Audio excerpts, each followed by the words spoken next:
बरसात की वो शाम जो श्री नारायण के जीवन की एक यादगार शाम बनकर रह गई। आकाश में गरजते बादलों से गिरती फुहारों से गीली मिट्टी की खुशबू चारों तरफ फैल रही थी। उसी समय नारायण के छोटे से कच्चे घर से एक बच्चे के रोने की आवाज गूंजी।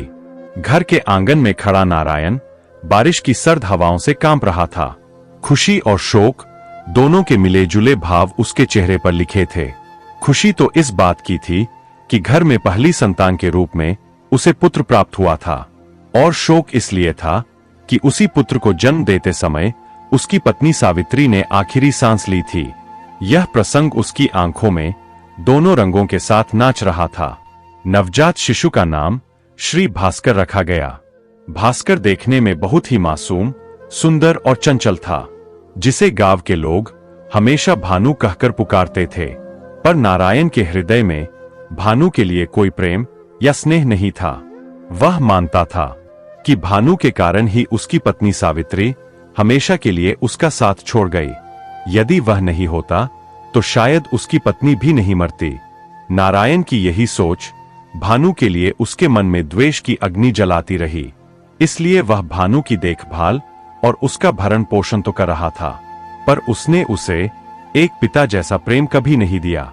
भानु जब 2 बरस का हुआ तो नारायण के कुछ संबंधियों ने उसे दूसरा विवाह करने को कहा। नारायण ने उन सब लोगों की बात मानकर अपना दूसरा विवाह कर लिया, लेकिन पिता के साथ साथ सौतेली मां का स्वभाव भी भानु के लिए ईर्ष्याजनक ही था। कुछ ही महीनों बाद कामिनी ने भी एक सुंदर पुत्र को जन्म दिया। इसके बाद तो भास्कर हर समय कामिनी की आंखों में तीर की तरह चुभने लगा। अब वह उसे सताने और ताना उल्हाना देने का कोई भी मौका नहीं छोड़ती थी। कामिनी और नारायण ने अपना पूरा दुलार और स्नेह अपने बेटे चंदन पर झोंक दिया। अब भानु के लिए अच्छे वस्त्रों का अभाव होने लगा, यहाँ तक कि अब उसके खाने पीने की चीजों में भी उपेक्षा की जाने लगी। यह मासूम सा बालक माँ बाप के प्यार और दुलार के लिए तरसता ही रहा। समय अपनी गति से बहता गया। धीरे धीरे दोनों बालक जवान हो चले। भानु एक दिन उदास मन से गांव से बाहर वाले तालाब के किनारे एक पेड़ के नीचे बैठा था। तभी उस गांव के सरपंच जी, जो सबका हित चाहने वाले एक धर्मात्मा व्यक्ति थे, वे भानु के पास आकर बोले, तुम यहाँ ऐसे अकेले क्यों बैठे हो बेटा? क्या आज फिर कोई बात हुई है? भानु ने उदासी भरे स्वर में कहा, क्या कहूं मुखिया जी, आप तो जानते ही है, जन्म देते ही मेरी मां चल बसी। पिता का स्नेह भी बस ना के बराबर ही है। मुखिया जी बोले, हाँ बेटा, मैं जानता हूं तेरे पिता का हृदय चंदन के लिए अधिक नरम है, पर बेटा तुम यह घर छोड़कर कहीं और मत चले जाना, क्योंकि यही तो तेरी निष्ठुर मां और सौतेला भाई चाहते हैं। और तेरे पिता की आंखों पर तो विश्वास की पट्टी बंधी हुई है। पर तू अपना दिल छोटा मत कर बेटा। ईश्वर ने तुझे एक वरदान दिया है, यह है औचित्य और करुणा का वरदान, और यह वरदान सामान्य लोगों को नहीं मिलता। इसलिए तू थोड़ा धैर्य रख बेटा, तेरा समय जरूर बदलेगा। इस तरह मुखिया जी ने भानु को खूब समझाया और उसके मन को शांत कर उम्मीदों का नया दीप जलाया। कुछ देर बातें करने के बाद भानु अपने चेहरे पर हल्की मुस्कान लिए घर लौटने लगा। घर से कुछ ही दूरी पर एक सन्यासी बैठे हुए थे। चेहरा वेदना से झुका हुआ था। प्यास और यातना उनके हाव भाव में झलक रही थी। भानु ने उन्हें देखकर स्नेह से पूछा, महात्मन, क्या व्यथा है? आपको प्यास लगी है क्या? सन्यासी बोले, पुत्र, मेरे पाव में बड़ी वेदना है और तालाब भी यहां से काफी दूर है। आसपास कोई सहाई भी नहीं है। भानु तुरंत ही तालाब से जल भरकर लाया और सन्यासी को पिला दिया। फिर सहारा देकर उन्हें उनकी कुटिया तक पहुंचाया।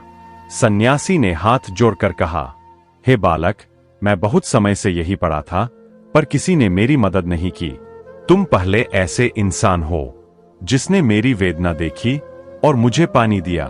भगवान का आशीर्वाद हमेशा तुम्हारे साथ रहेगा। तेरा बुरा समय बहुत जल्दी बदल जाएगा। इसके बाद भानु ने साधु को प्रणाम कर घर लौटने की आज्ञा ली। घर की दहलीज पर कदम रखते ही कामिनी के कटु वचनों की वर्षा होने लगी। वह गुस्से में आग बबूला होकर बोली, कहाँ खोया रहता है रे तू, काम का ना काज का, बस सारा दिन घूमता ही रहता है। कम से कम मेरे बेटे चंदन से ही कुछ सीख ले। भानु ने नम्रता से कहा। चंदन को तो पिताजी खुशी से खेतों में काम करने की अनुमति देते हैं, वही उसे मेहनती बनाता है। पर जब मैं खेतों में काम करने जाता हूं तो उनके चेहरे पर अप्रसन्नता झलक उठती है।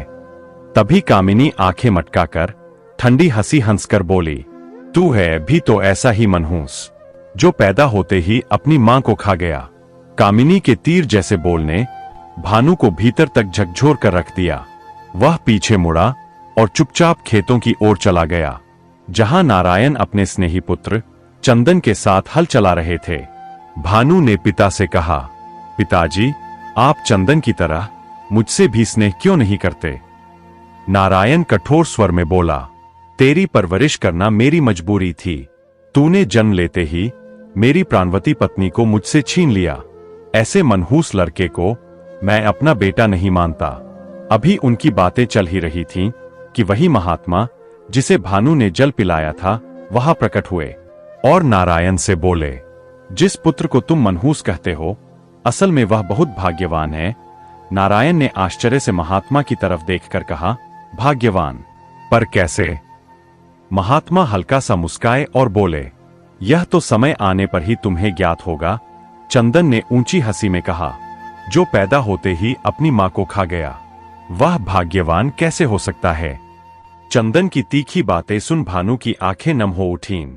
तब महात्मा ने भानु से कहा, हिम्मत रखो बालक, आज जो लोग तेरा उपहास कर रहे हैं, कल वही सब तेरी स्तुतियों के पुल बांधेंगे। तुम दिल छोटा ना करना। इतना कहकर महात्मा जी वहां से चले गए। समय पंख फैलाकर उड़ा। कुछ दिनों के बाद एक सैनिक गांव में पहुंचा और सभी ग्रामवासियों को इकट्ठा कर उन्हें राजा का संदेश सुनाकर कहा कि कल राजा विक्रम के दरबार में एक गणमान्य स्वयंवर होगा, जिसमें राजकुमारी के लिए तलवार की परीक्षा रखी गई है। जो कोई भी युवा वह भारी तलवार उठा लेगा, वही राजकन्या का पति होगा और भविष्य में राजा का उत्तराधिकारी शासक घोषित होगा। यह सुनकर सारे गांव में उत्साह का संचार हो चला। कामिनी ने चंदन से कहा, बेटा, तेरा पसीना तुझे यह जीत जरूर दिला देगा। चंदन ने भी गर्व से कहा, हाँ मां, मैं जरूर जाऊंगा।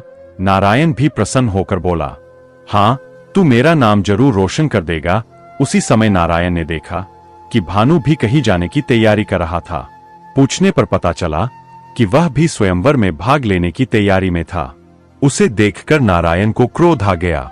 वह गुस्से से बोला, तू भाग्यशाली नहीं है, तू स्वयंवर में मत जा। इधर कामिनी ने भी उसे आदेश दिया, मेरी आज्ञा मान, मैं नहीं चाहती कि तू भी स्वयंवर में भाग ले। भानु ने नम्रता से कहा, यदि तुमने सच्चा मातृत्व दिखाकर सच्चे दिल से मुझे अपना बेटा माना होता तो मैं तुम्हारे आदेश को कभी नहीं ठुकराता, पर तुमने तो सदैव मुझे सौतेला बेटा ही माना है। फिर भी यदि पिताजी की इच्छा है कि चंदन ही स्वयंवर में जाए तो मैं उनकी इच्छा का विरोध नहीं करूंगा। वह दुखी मन से घर से निकला और वही तालाब किनारे जाकर बैठ गया। दूसरी तरफ चंदन सुसज्जित होकर राजमहल पहुंचा। राजमहल में आनंदित भीड़ उमड़ी हुई थी। दूर दूर के नौजवान युवक राजकुमारी के स्वयंवर में भाग लेने के लिए उपस्थित हुए थे। राजा विक्रम सिंहासन पर विराजमान थे। उन्होंने सभी युवकों से कहा कि मेरा उद्देश्य राजकुमारी का स्वयंवर नहीं था, बल्कि मैं तो देखना चाहता था कि कितने युवा मेरे सिंहासन को हथियाने के लिए लालायित है। इसके बाद राजा ने अपने सैनिकों को आदेश दिया कि इन सभी उन युवकों को बंदी बना लिया जाए और 3 दिन बाद सारे नगर में इनकी फांसी की सजा का फरमान जारी कर दिया जाए। अगले दिन यह खबर समस्त राज्य में आग की तरह फैल गई। कामिनी का त्योहार दुख में बदल गया। वह जोर जोर से विलाप करने लगी, हे देव, मेरे चंदन को बचाओ। नारायण ने दुखी हृदय से कहा, वे कुछ नहीं कर सकते। पर माता पिता को तड़पते देखकर भानु ने कहा, पिताजी, राजा ने स्वयंवर का नाटक रचाकर भोले और मासूम युवकों को फंसाया है। यह एक घोर अन्याय है और अन्याय के आगे झुकना एक घोर पाप है। चंदन भले ही मेरा सौतेला भाई है, पर मैंने उसे अपना छोटा भाई माना है। मैं अपने बड़े भाई होने का धर्म निभाऊंगा और चंदन को छुड़ाकर सही सलामत घर लेकर आऊंगा। कामिनी ने रोते हुए भानु से क्षमा मांगी। बेटा, मुझे क्षमा कर दो, मैंने तुझे बहुत सताया है। भानु ने धीरे से कहा, मां, पुरानी बातें भूल जाओ, अब हम एक नए जीवन का आरंभ करेंगे। इतना कहकर वह राजमहल की ओर चला गया। दरबार में पहुंचकर उसने राजा से कहा, महाराज, यह तो घोर अन्याय है। आपने अपने प्रजाजनों को छलकर बंदी बनाया है। यह एक राजा को शोभा नहीं देता। राजा ने ध्यान से भानु की बात सुनी और मधुर भाव से कहा, तेरे विचार महान हैं, युवक। वास्तव में मैं यही चाहता था कि किसी ऐसे वीर को पाऊं जिसमें परोपकार और दया की भावना हो, जो लालच को छोड़कर पराक्रम से दूसरों की रक्षा के लिए आगे आए। तू ही वह युवक है। और राजा ने भानु को एक कक्ष में ले जाकर कहा, नौजवान, मैं तुझे कुछ दिखाना चाहता हूं। कमरे में एक युवती पीड़ा से झुकी बैठी थी। उसका रूप बहुत बदरंग और आंखें बहुत उदास थीं। राजा ने कहा, नौजवान, क्या तू जानता है यह कौन है? भानु ने सिर झुकाकर कहा, नहीं महाराज। राजा ने बताया, यह मेरी पुत्री नंदिनी है।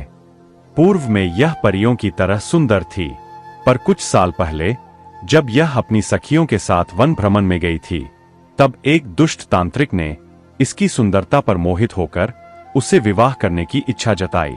मैंने उस तांत्रिक को राज्य से निष्कासित कर दिया, पर उस दुष्ट तांत्रिक ने अपने तंत्र से मेरी पुत्री का रूप विकृत कर दिया। मैंने अनेक महात्माओं को दिखाया, पर कोई उपाय न हुआ। फिर एक ज्योतिषी महात्मा ने कहा कि उस तांत्रिक की मृत्यु ही तुम्हारी पुत्री का रूप वापस ला सकती है, और यह तांत्रिक केवल उस पुरुष द्वारा मारा जा सकता है जिसके हृदय में परोपकार और दया की भावना हो। इसीलिए मैंने यह सारा नाटक रचा था, जिससे मैं उस सच्चे युवक को परख सकूं। भानु ने निश्चय करके कहा, यदि ऐसा है महाराज, तो मैं उस तांत्रिक को ढूंढ कर मार डालूंगा। राजकुमारी नंदिनी के सौंदर्य को लौटाना मेरा धर्म है। आप मुझे इतना बताइए कि वह तांत्रिक मुझे कहां मिलेगा? राजा ने कहा, महल की दाईं ओर से जो मार्ग जंगल की ओर जाता है, वहां से 7 कोस पर उसे देखा गया है। भानु ने तुरंत उस तरफ प्रस्थान किया, पर जंगल में प्रवेश करने से पहले रास्ते में उसे वही महात्मा मिला जिसे उसने पानी पिलाया था। महात्मा ने पारंपरिक लहजे में कहा, मैं तुम्हें आशीर्वाद देता हूं पुत्र, कि तुम उस तांत्रिक को मारकर जल्दी वापस लौट आओ। पर मेरी बात गौर से सुनो। उस तांत्रिक की प्राण रक्षा एक सफेद तोते में बंद है। पहले तुम्हें उस सफेद तोते को पकड़ना होगा। जैसे ही तू वह तोता पकड़ेगा, वह पत्थर का बन जाएगा। तू उसी पत्थर के तोते को ले जाकर तांत्रिक के सामने ध्वस्त कर देना, तभी उस तांत्रिक का नाश होगा। भानु ने महात्मा की बात गांठ बांध ली और घने जंगल में उस सफेद तोते की खोज में निकल पड़ा। कुछ ही समय बाद उसने एक वृक्ष पर एक सफेद तोते को बैठे देखा। भानु ने बड़ी चतुराई से उस तोते को पकड़ लिया। हाथ में आते ही वह तोता पत्थर में बदल गया। पत्थर के तोते को लेकर भानु तांत्रिक की खोज में आगे बढ़ा। थोड़ी ही दूर पर एक पेड़ के नीचे वह दुष्ट तांत्रिक विराजमान था। उसकी आंखों में धूर्तता थी। वह इधर उधर देखकर गरजकर बोला, कौन आया है यहाँ? भानु निडर होकर बोला, मैं तुम्हें मुक्ति दिलाने आया हूं। तांत्रिक ने उसे तुच्छ कहकर टालने की कोशिश की, पर भानु ने बिना झिझके पत्थर के तोते को उसके सामने रखकर फोड़ दिया। जैसे ही पत्थर फटा, तांत्रिक की देह में अग्नि व्याप्त हुई और वह थोड़ी ही देर में जलकर राख हो गया। उसी क्षण महल में नंदिनी का वैभव लौट आया। भानु को महल में बुलाया गया। राजा ने भरे दरबार में भानु की प्रशंसा करते हुए कहा, नौजवान युवक, आज तूने वह कार्य किया है जिसे करने के लिए बहुत ही धीरज, साहस और परोपकार चाहिए। तूने न केवल नंदिनी का रूप लौटाया है, बल्कि सत्य का उद्भव भी किया है। भानु ने विनम्रता से कहा, महाराज, मेरा प्रयोजन आपसे पुरस्कार पाने का नहीं था, बल्कि मैं तो अन्याय का नाश करना चाह रहा था। पर अब आपसे एक नम्र निवेदन है महाराज। जिन युवकों को आपने बंदी बनाया था, आप उन्हें मुक्त कर दीजिए। राजा ने कहा, तूने जो वचन लिया था मैं उसे जरूर निभाऊंगा, पर पहले तू मेरी पुत्री से विवाह करके राज्य का उत्तराधिकारी बन। भानु ने मुस्कुराकर कहा, यदि यह आपकी इच्छा है और इससे प्रजा का कल्याण होता है तो मैं इसे स्वीकार करता हूं। इसके बाद राजा ने अपनी पुत्री नंदिनी का विवाह भानु के साथ करके उसे राज्य का उत्तराधिकारी घोषित कर दिया और अपने वचन के अनुसार सभी बंदियों को रिहा कर दिया गया, जिनमें भानु का सौतेला भाई चंदन भी था। जब चंदन कारागार से बाहर निकला तो वह भानु के गले लगकर बोला, भैया मुझे माफ कर दो, मैंने तुम्हें हमेशा तिरस्कृत किया। भानु ने हाथ फैलाकर कहा, वह सब भूल जाओ मेरे भाई, अब हम सब एक नए जीवन की शुरुआत करेंगे। दोस्तों, कहानी अच्छी लगी हो तो इसे लाइक करके हमारे चैनल को सब्सक्राइब भी जरूर कर लीजिएगा। धन्यवाद दोस्तों।